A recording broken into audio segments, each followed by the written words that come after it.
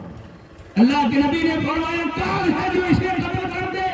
علی مرتضیٰ کھڑے ہوئے، فاطمہ خیبر کھڑے ہوئے، داماد مصطفیٰ کھڑے ہوئے، جن کے سینے پر ہاتھ رکھ کر نبی نے فرمایا اللہم اہد قلبہ، اے اللہ علی کے سینے کو روشن فرما۔ تو اللہ نے علی کے سینے کو اتنا روشن فرما دیا کہ علی کا سینہ علم نبی کا مدینہ بنا۔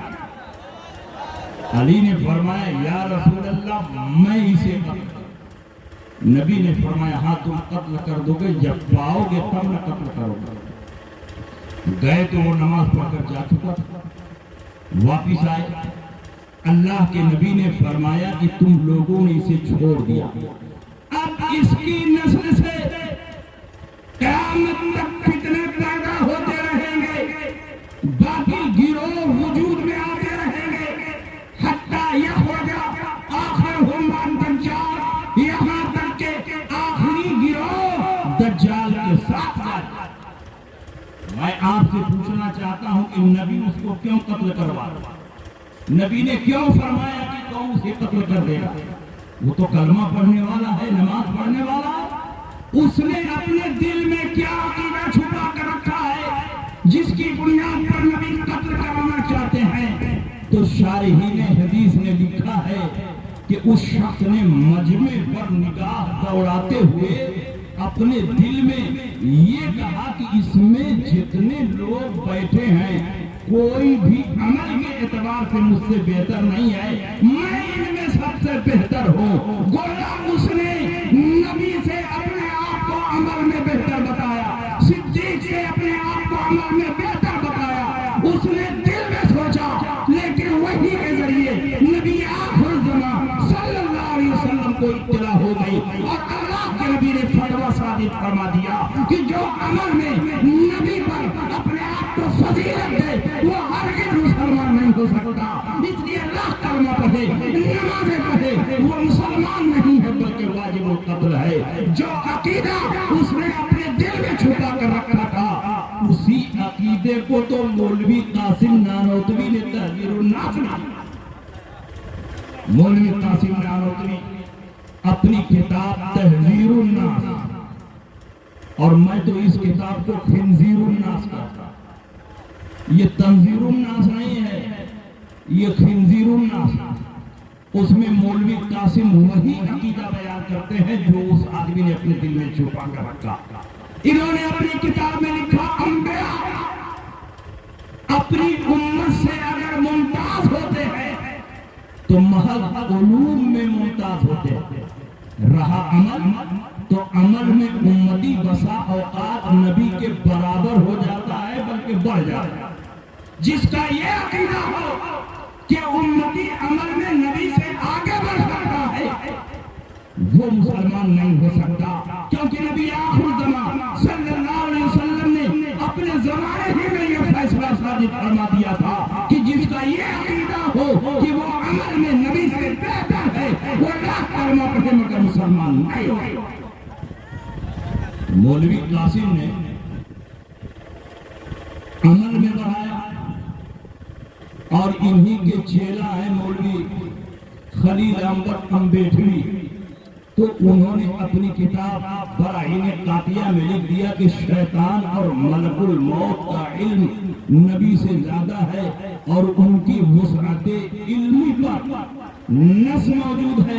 فخر دو عالم صلی اللہ علیہ وسلم کی وسعت علم پر کون سی نص قطعی موجود ہے جس سے تمام نصوص کو رد کر کے ایک شرک ثابت کرتا ہے؟ مطلب یہ کہ شیطان اور ملک الموت کا علم زیادہ ہے اور یہ نص سے ثابت ہے، لیکن رسول اللہ کی وسعت علم کے لیے کوئی نص موجود نہیں۔ جو رسول اللہ کے لیے وسیع علم مانے وہ مشرک ہے، ہرگز مسلمان نہیں ہے۔ تو ایک نے عمل کے اعتبار سے امتی کو نبی سے بڑھا دیا اور دوسرے نے علم کے اعتبار سے شیطان اور ملک الموت کو نبی سے بڑھا دیا۔ تو جو اس کا انجام تھا وہی ان کا بھی انجام ہے، جو اس کا حکم تھا وہی ان کا بھی۔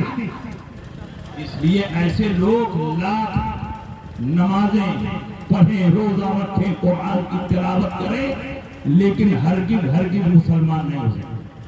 اور یاد رکھیے ہمارا کلمہ تو ہے لا الہ الا اللہ محمد رسول اللہ، لیکن ان کا بھی ایک کلمہ ہے، ملفوظات حکیم الامت میں لکھا ہوا کہ مولوی اشرف علی تھانوی کے ایک مرید نے خواب دیکھا اور خود اسی مرید نے اپنے خواب کو خط میں لکھ کر مولوی اشرف علی کے پاس بھیجا، لکھا کہ حضور میں نے خواب میں اپنے آپ کو دیکھا ہے کہ میں کلمہ طیبہ لا الہ الا اللہ محمد رسول اللہ پڑھنا چاہتا ہوں، لیکن لا الہ الا اللہ کے بعد محمد رسول اللہ نہیں زبان سے نکل رہا ہے، بلکہ لا الہ الا اللہ اشرف علی رسول اللہ۔ کہیے معاذ اللہ، معاذ اللہ، لا الہ الا اللہ اشرف علی رسول اللہ نکل رہا ہے۔ میں گھبرا کر بیدار ہو گیا اور سوچا کہ اب صحیح کلمہ پڑھوں، تو پھر زبان قابو میں نہیں ہے، میں پڑھتا ہوں لا الہ الا اللہ تو محمد رسول اللہ نہیں آ رہا ہے زبان پر، بلکہ اشرف علی رسول اللہ۔ میں نے سوچا کہ اب درود شریف پڑھنا چاہیے، تو میں نے پوری توجہ سمیٹ کر کے درود شریف پڑھنا شروع کیا، تو درود شریف میں بھی رسول اللہ کا نام نہیں آ رہا، اشرف علی کا نام آ رہا، اللہم صلی علی اشرف علی رسول اللہ۔ جس کا کلمہ ایسا خطرناک ہو کہ اس کلمے کو پڑھتے ہی آدمی دائرہ اسلام سے باہر ہو جائے، جن کا درود اتنا گھٹیا اور اتنا گندا ہو کہ اس کے پڑھتے ہی اسلام سے اس کا رشتہ کٹ جائے، وہ تحریک نماز کے لائق نہیں ہے۔ نماز کی تحریک وہ جماعت چلا سکتی ہے جن کا کلمہ لا الہ الا اللہ محمد رسول اللہ ہو، جن کا درود اللہم صلی علی محمد وعلی آل محمد۔ جب اس نے خط بھیجا تو مولوی اشرف علی تھانوی کو تو یہ کہنا چاہیے کہ تم نے محمد رسول اللہ کی جگہ پر میرا نام لے لیا، اس لیے تم دائرے اسلام سے باہر ہو گئے، اسلام سے تمہارا رشتہ منقطع ہو گیا، تم کافر و مرتد ہو گئے، فوراً کلمہ پڑھو، تجدید ایمان اور نکاح کرو۔ لیکن مولوی اشرف علی تھانوی نے یہ فتویٰ نہیں دیا، بلکہ جواب میں لکھا کہ اس میں اشارہ ہے اس بات کی طرف کہ تم جس کی پیروی کرتے ہو وہ متبع سنت ہے، یعنی تم میری پیروی کرتے ہو تو تم متبع سنت۔ میں آپ سے بتانا چاہتا ہوں کہ اس جماعت کے باطل عقائد و نظریات جو ان کی کتابوں میں چھپے ہوئے ہیں، اگر صرف ان کو بیان کیا جائے تو رات ختم ہو جائے گی، لیکن ان کے کفریات کا سلسلہ ختم نہیں ہوگا۔ اس لیے آپ اس جماعت سے دور رہیں، جس کا عقیدہ ہی باطل ہو، وہ لاکھ نمازیں پڑھے، اس کی نماز رب کی بارگاہ میں قبول نہیں ہے، وہ روزہ رکھے رب کی بارگاہ میں اس کا روزہ قبول نہیں ہے۔ اس لیے ہم سنی صحیح عقیدہ مسلمان اپنے عقائد پر زیادہ توجہ دیتے ہیں، کیونکہ اگر عقیدہ صحیح ہے تو نماز بھی رب کی بارگاہ میں مقبول ہے، روزہ بھی رب کی بارگاہ میں مقبول ہے، اور عقیدہ اگر غلط اور باطل ہے تو ساری نمازیں اس کے منہ پر مار دی جائیں گی، رب کی بارگاہ میں کوئی نماز قبول نہیں۔ تو یہ جماعت صحابہ کے راستے سے پھٹکی ہوئی جماعت، یہ وہی جماعت ہے جس نے نبی کے علم کو چوپایوں اور پاگلوں سے تشبیہ دی۔ کیا کوئی مسلمان یہ تصور کر سکتا ہے کہ جتنا علم زید عمر بکر خالد کو ہے اتنا ہی علم رسول اللہ کو ہے؟ ہمارا عقیدہ ہے کہ اللہ نے تمام اولین و آخرین کے علم کو نبی کے علم میں جمع فرما دیا ہے، اور نبی کو اللہ نے اتنا علم عطا فرمایا کہ اگر تمام اولین و آخرین کے علم کو ایک پلڑے پر رکھا جائے اور مصطفیٰ جان رحمت کے علم کو دوسرے پلڑے پر رکھا جائے تو مصطفیٰ کا پلڑا بھاری بھاری۔ یہ ہمارے نبی کی شان ہے۔ اور یاد رکھیے یہ صحابہ کے راستے سے صرف طریقے میں نہیں بھٹکے ہوئے بلکہ عقیدے میں بھی بھٹکے ہوئے۔ صحابہ کا عقیدہ تھا کہ نبی غیب جانتے ہیں، یہ غیب کی ممکن آپ اٹھائیے بخاری شریف کتاب وضو میں یہ حدیث بہت تفصیل کے ساتھ موجود ہے۔ اس حدیث کے راوی حضرت ابو بکر رضی اللہ تعالیٰ عنہ، آپ فرماتے ہیں کہ میں مسجد نبوی شریف میں نماز پڑھنے کے لیے گیا۔ جیسے ہی مسجد کے دروازے پر پہنچا تو میں نے دیکھا کہ حضور علیہ السلام رکوع میں چلے گئے، حضور کے صحابہ رکوع میں چلے گئے۔ میں نے سوچا کہ اگر وہاں جا کر بھی پڑھوں گا تو کہیں ایسا نہ ہو کہ جاتے جاتے حضور علیہ السلام سر اٹھا دے، میری ایک رکعت چھوٹ جائے۔ تو مسجد کے دروازے ہی پر میں نے جھٹ پٹ نیت باندھ کر وہیں رکوع کر لیا، اور رکوع میں چلتے چلتے صف میں جا کر لیا۔ اللہ کے نبی کا چہرہ تو قبلے کی طرف، کوئی بھی امام نماز پڑھا رہا ہوگا تو اس کا چہرہ قبلے کی طرف ہوگا۔ پیٹھ کے پیچھے سے آنے والے کس طرح نماز شروع کر رہے ہیں امام صاحب کو اس کی خبر نہیں ہو سکتی ہے، لیکن قربان جائیے پیارے مصطفیٰ کے علم پر اللہ کے نبی سید عالم صلی اللہ علیہ وسلم نے سلام پھیرا تو ارشاد فرمایا، اے ابو بکر کھڑے ہو گئے۔ ابو بکر کھڑے ہو گئے۔ اللہ کے نبی نے فرمایا، کیوں تم نے مسجد کے دروازے ہی پر نیت باندھ کر رکوع کر لیا؟ رکوع میں چلتے چلتے صف میں مل گئے۔ کیا تم کو سنت طریقہ نہیں معلوم کہ صف میں پہنچنے کے بعد نیت باندھنا چاہیے؟ حضرت ابو بکر نے یہ نہیں کہا، یا رسول اللہ آپ کا چہرہ تو قبلے کی طرف تھا، میں پیٹھ کے پیچھے سے آیا اور آپ کو پیٹھ پیچھے کا علم نہیں، تو کیسے آپ نے جان لیا کہ ابو بکر نے کس طرح نماز شروع کی ہے؟ اس لیے کہ وہ صحابی تھے، وہابی نہیں تھے۔ ان کا یہ عقیدہ تھا کہ نبی جیسے آگے دیکھتے ہیں ویسے ہی پیچھے دیکھتے ہیں۔ پوری کائنات نبی کے نگاہوں کے سامنے ہے۔ اللہ کے نبی نے ارشاد فرمایا، بخاری کی حدیث ہے، انکم ترون قبلتی ہا ہونا، تم سمجھتے ہو کہ میرا چہرہ قبلے کی طرف ہوتا ہے، میں تم کو پیٹھ کے پیچھے نہیں دیکھتا ہوں۔ واللہ انی لا اراکم ولا ظہری کما اراکم امامی، میں تم کو پیٹھ کے پیچھے ایسے ہی دیکھتا ہوں جیسے آگے دیکھتا ہوں۔ اما لا یخفی علی رکوعکم ولا خشوعکم، تمہارا رکوع بھی مجھ سے چھپا ہوا نہیں، تمہارا خشوع بھی مجھ سے چھپا ہوا نہیں۔ میں وہ پیغمبر ہوں کہ قبرستان سے گزرتا ہوں، مردوں کے حالات کو دیکھتا ہوں، کس پر عذاب ہو رہا ہے، کس کو ثواب دیا جا رہا ہے۔ میں وہ نبی ہوں کہ مکے میں ہوتا ہوں، مدینے کے حالات کو دیکھتا ہوں، مدینے میں ہوتا ہوں، جنگ روم کا مشاہدہ کرتا ہوں، منبر پر ہوتا ہوں، قیامت تک کے احوال کو صحابہ کے سامنے بیان کرتا ہوں، زمین پر ہوتا ہوں، آسمان والوں کو دیکھتا ہوں اور آسمان سے گزرتا ہوں، زمین پر چلنے والے انسانوں کے دلوں کو پڑھتا ہوں۔ اعلیٰ حضرت فرماتے ہیں، سر عرش پر ہے تیرا گزر، تیرے فرش پر ہے تیری نظر، ملکوت و ملک میں کوئی شے نہیں وہ جو تجھ پہ آیا نہیں، نہ خدا خدا کا یہی ہے گر، نہیں اور کوئی مفر مکر، جو وہاں سے ہو یہی آگے ہو، جو یہاں نہیں تو آگے۔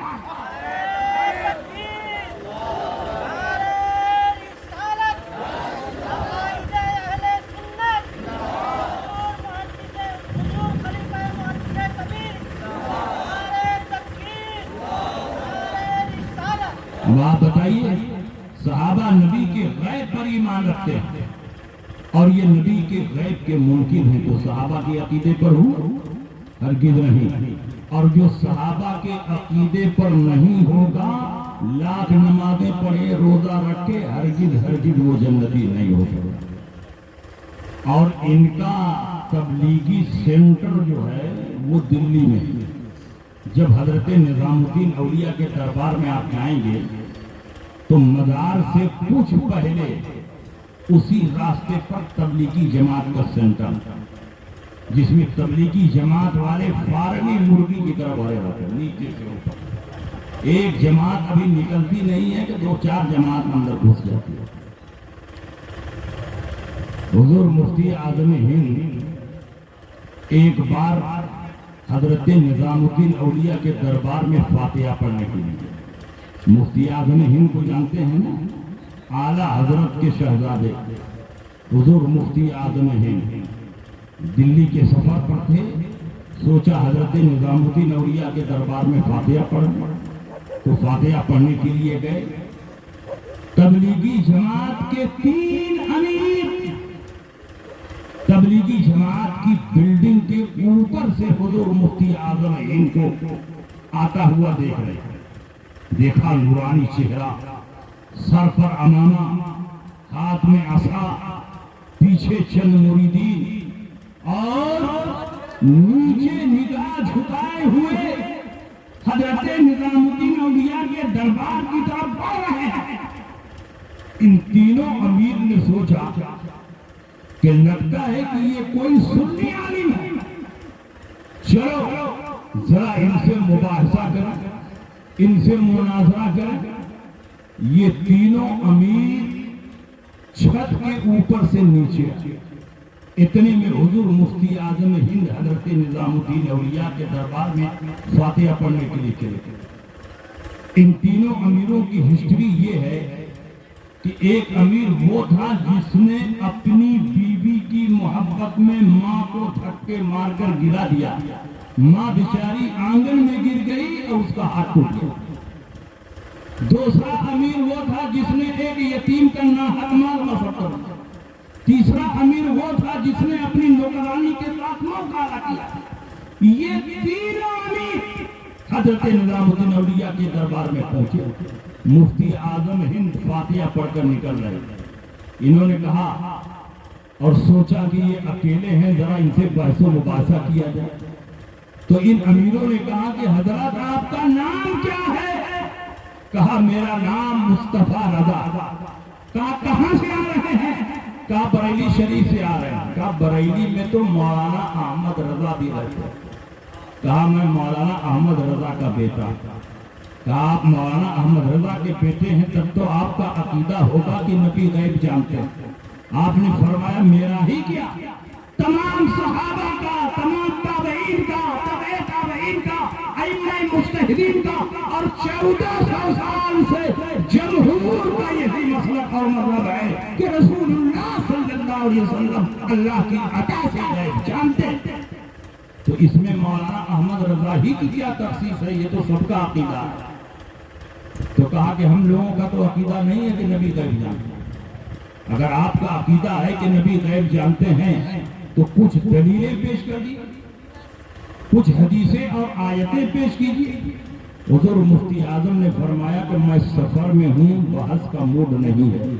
ہمارے علماء نے اس موضوع پر بہت ساری کتابیں لکھی ہیں، ان کتابوں کا مطالعہ کر لو۔ خود میرے والد محترم نے الدولۃ المکیہ بالمادۃ الغیبیہ 8.5 گھنٹے میں مکہ کی سرزمین پر تصنیف فرمائی ہے، تمام دلائل و براہین جمع کر دیے ہیں، اس کا مطالعہ کر لو۔ کہا نہیں، آپ دعویٰ کر رہے ہیں تو آپ اپنے منہ سے بولیے۔ حضور مفتی اعظم نے فرمایا میاں مان جاؤ کہ نبی غیب جانتے ہیں۔ کہا نہیں، ہم نہیں مانیں گے، جب تک آپ دلیل نہیں دیں گے ہم نہیں مانیں گے۔ حضور مفتی اعظم کو جواب آیا، کہا دلیل چاہیے؟ کہا ہاں دلیل چاہیے، جب تک دلیل نہیں دیں گے ہم نہیں مانیں گے۔ حضور مفتی اعظم نے ایک امیر کا ہاتھ پکڑا اور کہا بتا اپنی بیوی کی محبت میں ماں کو دھکے مار کے گرا دینا کیسا ہے؟ اس کے بعد دوسرے امیر کا ہاتھ پکڑا اور کہا بتا یتیم کا ناحق مال مصرف کر لینا کیسا ہے؟ اس کے بعد تیسرے امیر کا ہاتھ پکڑا اور کہا بتا اپنی نوکرانی کے ساتھ منہ کالا کرنا کیسا ہے؟ یہ تینوں کام تنہائی میں ہوا تھا، ان کے سوا کوئی جانتا نہیں تھا۔ لیکن حضور مفتی اعظم ہند نے جب بیان فرما دیا تو چہرے کا رنگ اڑ گیا، پاؤں تلے زمین کھسک گئی۔ حضور مفتی اعظم ہند کا چہرہ دیکھنے لگے اور اس کے بعد یہ تینوں امیر مفتی اعظم کے قدموں پر گر گئے۔ کہا حضور ہمیں دلیل مل گئی، اب کوئی اور دلیل نہیں چاہیے۔ جب بریلی کے مصطفیٰ کے علم کا یہ عالم ہے تو مدینے کے مصطفیٰ کے علم کا کیا ہے؟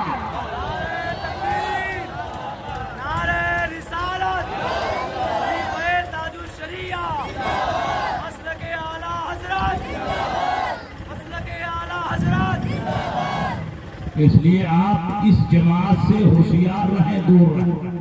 نماز کے نام پر دھوکہ دینے والی جماعت، تبلیغ کے نام پر گمراہ کرنے والی جماعت، عقیدہ سنوارنے کے نام پر عقیدہ بگاڑنے والی جماعت ہے۔ دنیا میں آج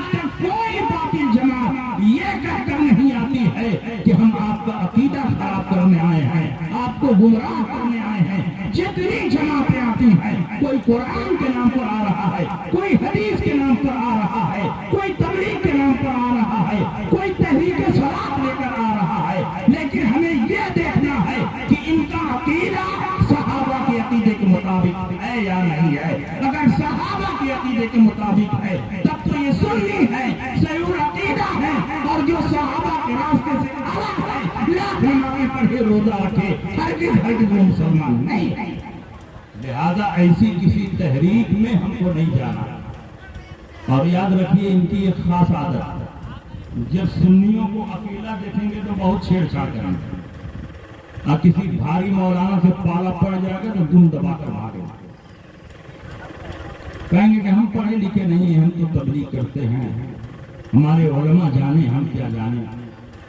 ایک مرتبہ حضرت علامہ حشمت علی خان رحمۃ اللہ جماعت اہل سنت کے سب سے بڑے مناظر, جنہوں نے اپنی زندگی میں سینکڑوں مناظرے کیے اور ہر مناظرے میں ان کو شکست پائی, اور صرف وہابیوں دیوبندیوں سے نہیں مناظرہ کیا, انہوں نے ہر باطل فرقے سے مناظرہ کیا, ہندوؤں سے مناظرہ کیا, آریہ سماج سے مناظرہ کیا, یہود سے مناظرہ کیا, عیسائیوں سے مناظرہ کیا.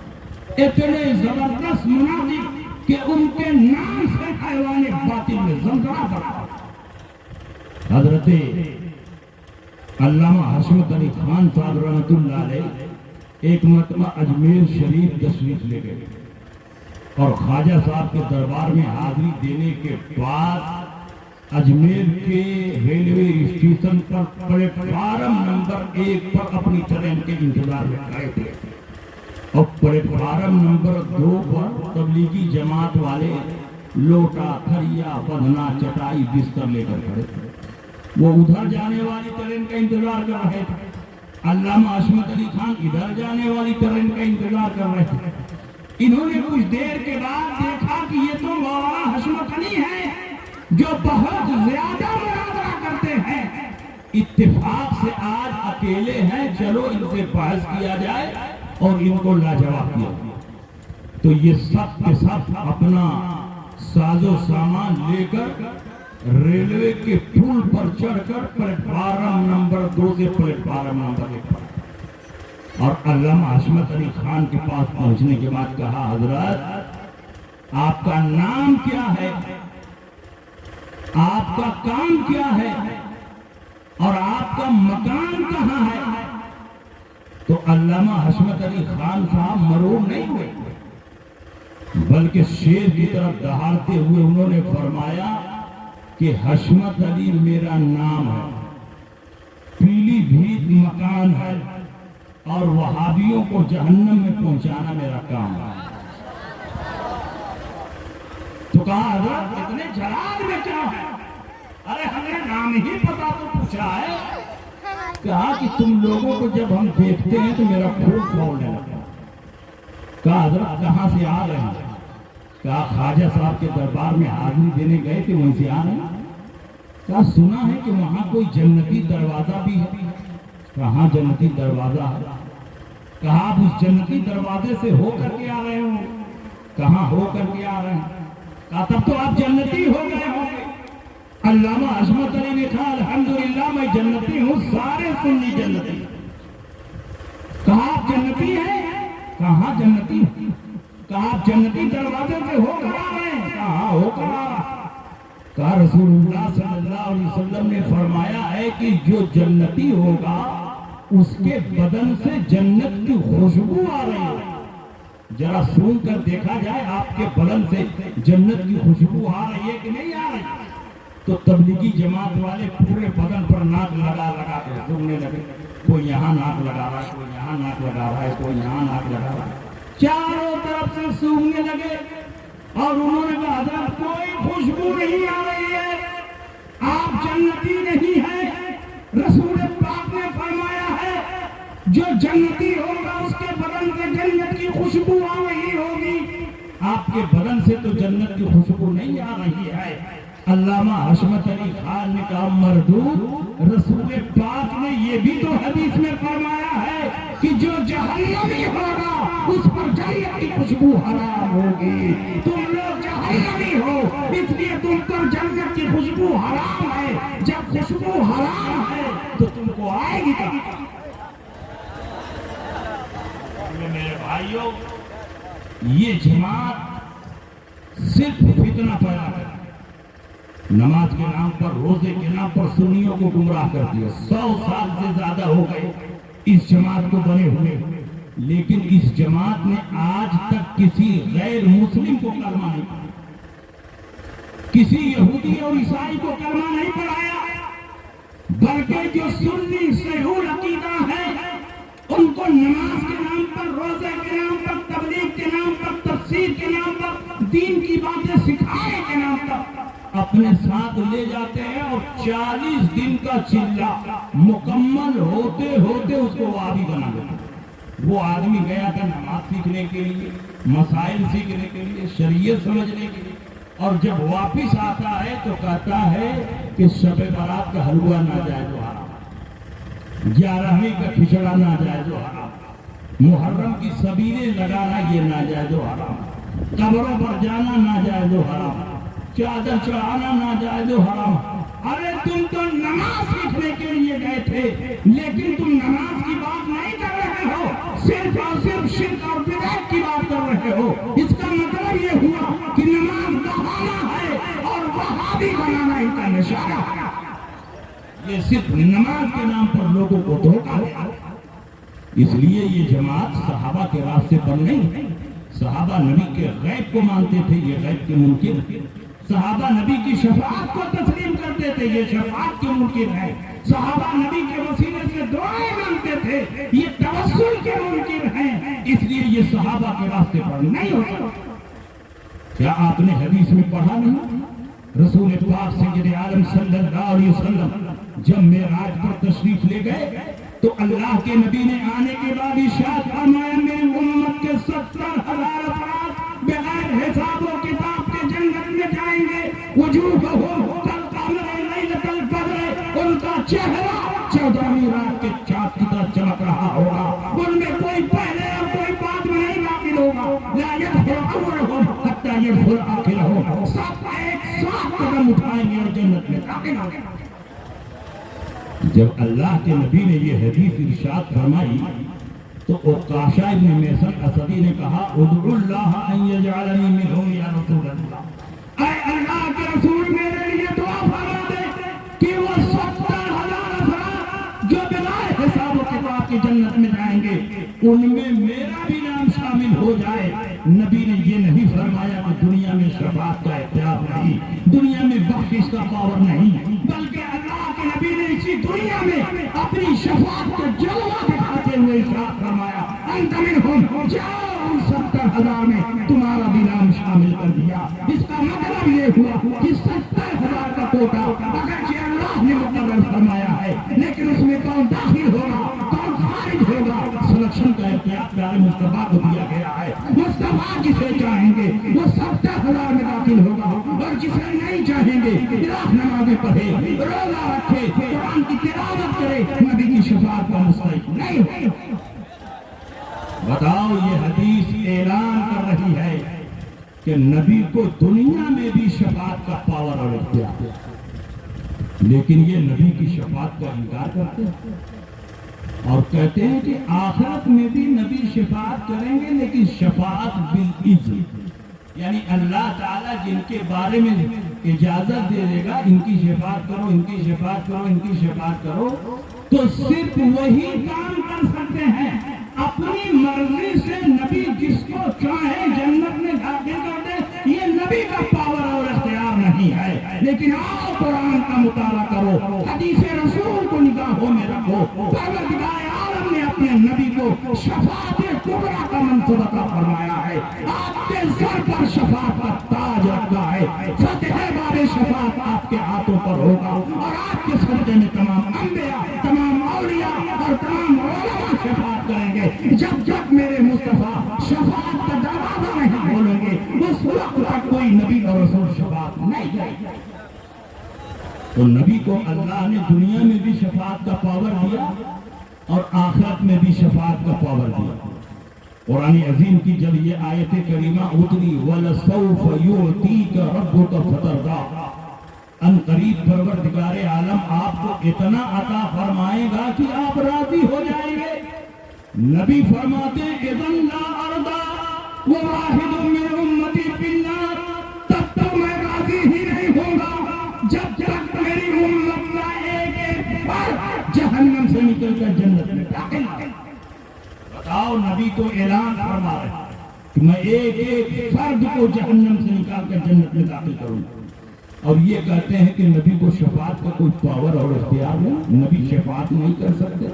جب تم نبی کی شفاعت پر ایمان ہی نہیں رکھتے ہو تو قیامت میں نبی کی شفاعت تم کو ملے گی ہی نہیں، کیونکہ اللہ کے نبی نے ارشاد فرمایا شفاعتی یوم القیامت حق فمن لم یؤمن بها لم یکن من اہلها، جو دنیا میں میری شفاعت پر ایمان نہیں رکھتا وہ قیامت میں میری شفاعت کا مستحق نہیں ہے۔ اور ہمارا تو عقیدہ ہے کہ آج ہی نبی کی پناہ لے لو، آج ہی نبی کے دامن میں آ جاؤ۔ جو آج نبی کے دامن میں نہیں آئے گا وہ قیامت میں آنا بھی چاہے تو کوئی فائدہ نہیں ہوگا۔ اعلیٰ حضرت فرماتے ہیں آج لے ان کی پناہ، آج مدد مانگ ان سے، پھر نہ مانیں گے قیامت میں اگر مان۔ قیامت میں تو بڑے بڑے کافر مان جائیں گے، لیکن اس دن ماننا کوئی فائدہ نہ دے گا۔ ایمان بالغیب معتبر ہے، اس دن تو سب کچھ مشاہدے میں آ جائے۔ تو یہ نبی کے غیب کے منکر، یہ نبی کی شفاعت کے منکر، اور یہ عقیدہ توسل کے بھی منکر یہ کہتے ہیں کہ نبی کے وسیلے سے دعا مانگنا شرک ہے، صرف اللہ سے مانگو اور کسی کو وسیلہ نہ بناؤ، جبکہ صحابہ کی تعلیمات یہ ہے کہ دینے والا اگرچہ اللہ ہے اور دعا اگرچہ اللہ سے کی جاتی ہے، لیکن جب نبیوں کو وسیلہ بنا دیا جائے تو فوراً رب کی بارگاہ میں وہ دعا قبول ہو۔ آپ اٹھائیے حدیث، ترمذی شریف کی یہ حدیث ہے، ابواب الدعوات میں یہ حدیث موجود ہے۔ اس حدیث کے راوی حضرت عثمان بن حنیف، وہ فرماتے ہیں کہ نبی اکرم صلی اللہ علیہ وسلم کی بارگاہ میں ایک صحابی آئے، نابینا صحابی، اور انہوں نے عرض کی یا رسول اللہ میرے لیے دعا فرما دیں کہ میری آنکھ روشن ہو۔ اللہ کے نبی نے فرمایا صبر کرو ثواب ملے گا۔ صحابی رسول نے زبان حال سے کہا یا رسول اللہ جب آپ کا دامن پکڑ لیا ہے تو ثواب کی کیا کمی ہے؟ میں تو چاہتا ہوں کہ میری آنکھ روشن ہو جائے تاکہ آپ کے جمال جہاں آرا کا دیدار کر۔ اللہ کے نبی نے فرمایا ٹھیک ہے جاؤ، تازہ وضو کرو، مسجد کے کونے میں کھڑے ہو جاؤ اور 2 رکعت نماز پڑھو، اور نماز پڑھنے کے بعد میرے وسیلے سے اس طرح دعا مانگنا اللہم انی اسألک واتوجہ الیک بنبیک محمد نبی الرحمہ انی توجہت بک الی ربی فی حاجتی ہذہ لتقضی لی اللہم فشفع فیہا۔ اے اللہ میں تجھ سے مانگتا ہوں، تیری طرف متوجہ ہوں اس نبی کے وسیلے سے جن کو نبی رحمت بنا کر تو نے دنیا میں مبعوث فرمایا ہے۔ اے میرے پروردگار نبی کی سفارش کو میرے حق میں قبول فرما دے۔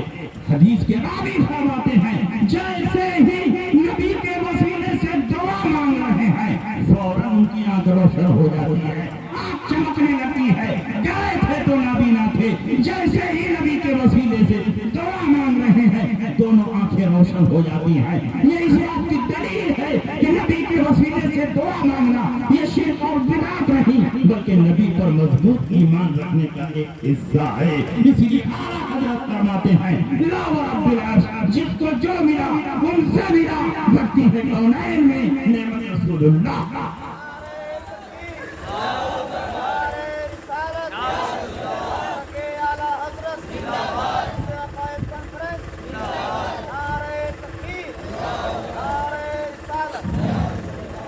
اس لیے میرے بھائیوں آپ تبلیغی جماعت سے ہوشیار رہیں۔ میں دل کی گہرائیوں سے مولانا ابرار صاحب کو مبارکباد پیش کرتا ہوں کہ انہوں نے تبلیغی جماعت کے اجتماع پر اضطراب اور بے چینی محسوس کی اور سنی صحیح عقیدہ مسلمانوں کے دینوں ایمان کی حفاظت کا انتظام کیا۔ یہ درد ہر عالم کے دل میں نہیں ہوتا ہے۔ بے شمار علماء اس طرح کے معاملات کو دیکھتے ہیں اور خاموشی اختیار کرتے ہیں، لیکن جن کے دل میں اللہ نے درد پیدا کیا ہے جماعت کا، وہ جب ایسا ماحول دیکھتے ہیں تو فوراً اپنے مسلمانوں کی حفاظت کا انتظام کرتے ہیں۔ اس لیے قابل مبارکباد اور انہی کہ موسیاؤد بھائی یہ اہل حدیث ہیں، چور موسیاؤد بھائی، دونوں کے عقیدے میں کوئی فرق نہیں۔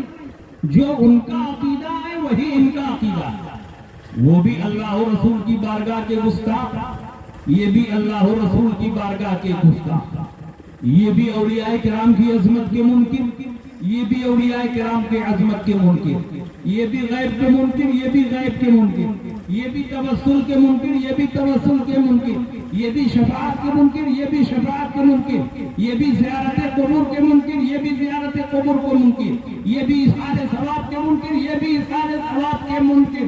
دونوں کا عقیدہ ایک ہے، صرف نماز پڑھنے میں اور چند دوسری باتوں میں فرق ہے، ورنہ عقیدے کے لحاظ سے یہ دونوں ایک ہیں۔ ایک اپنے آپ کو مقلد کہتا ہے اور دوسرا اپنے آپ کو غیر مقلد کہتا ہے۔ گویا وہابیہ کی دو شاخیں ہو گئی، وہابیہ مقلدین اور وہابیہ غیر مقلدین۔ یہ غیر مقلدین بھی کم گستاخ نہیں، بڑے بد زبان، اللہ و رسول کی بارگاہ میں بڑے گستاخ، اور یہ بھی صحابہ کے راستے پر نہیں ہے۔ اور اس کی واضح مثال اور پہچان یہ ہے کہ صحابہ نے 20 رکعت پڑھی اور یہ 8 رکعت میں مصلی لپیٹ کر گھر چلے گئے۔ سارے صحابہ نے 20 رکعت تراویح کی نماز پڑھی۔ عمر ابن خطاب نے ابی ابن کعب کی امامت میں سارے صحابہ کو جمع فرمایا اور ابی ابن کعب نے 20 رکعت تراویح پڑھائی۔ صحابہ میں سے کسی نے انکار نہیں کیا۔ اگر 8 رکعت تراویح ہوتی تو صحابہ کہتے نا کہ کیوں تم نے 20 رکعت تراویح پڑھائی، 8 رکعت پڑھانا چاہیے۔ سارے صحابہ نے 20 رکعت تراویح پڑھی، یہاں تک کہ خلفائے راشدین اپنے اپنے دور میں 20 رکعت پڑھتے رہے، پڑھاتے رہے۔ عمر کے بعد عثمان غنی کا دور آیا، انہوں نے بھی 20 رکعت تراویح پڑھی، کسی صحابی نے انکار نہیں کیا۔